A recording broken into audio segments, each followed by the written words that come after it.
জানা গেল পাকিস্তানের নতুন প্রধানমন্ত্রীর শপথ গ্রহণের তারিখ। পাকিস্তানের নির্বাচন ঘিরে টানা ৩ সপ্তাহ ধরে চলছে নাটক। একের পর এক নতুন দৃশ্যের অবতারণায় নাটকে প্রায় প্রতিদিনই নতুন নতুন মোড় আসছে।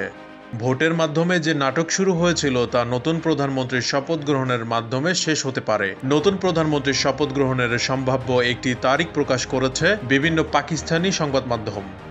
রোববার 25শে ফেব্রুয়ারি ইসলামাবাদ পোস্ট জানিয়েছে, আগামী 28 বা 29শে ফেব্রুয়ারি জাতীয় পরিষদের সংসদ পাকিস্তানের 24তম প্রধানমন্ত্রী নির্বাচন করবেন।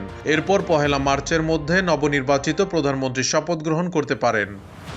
পাকিস্তানে গত 8ই ফেব্রুয়ারি জাতীয় ও প্রাদেশিক পরিষদের নির্বাচন অনুষ্ঠিত হয়েছে।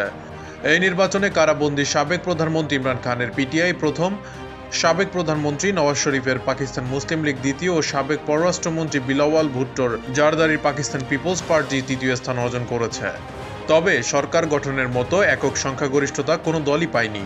ফলে জোট গড়ে কেন্দ্রীয় সরকার আসার বিষয়ে একটি সমঝোতা করেছে পাকিস্তান পিপলস পার্টি ও পাকিস্তান মুসলিম লীগ। চুক্তি অনুযায়ী সংসদে পাকিস্তান মুসলিম লীগের প্রেসিডেন্ট প্রধানমন্ত্রী পদে শাহবাজ শরীফকে সমর্থন দেবে পাকিস্তান পিপলস পার্টি। বিনিময়ে প্রেসিডেন্ট সহ বেশ কয়েকটি সাংবিধানিক পদ নেবে দলটি। তবে কেন্দ্রীয় সরকারের মন্ত্রিসভার অংশ হবে না পাকিস্তান পিপলস পার্টি। অন্যদিকে জোট গঠন করে সরকারে আসার তেমন সম্ভাবনা না থাকলেও চেষ্টা অব্যাহত রেখেছে পিটিআই।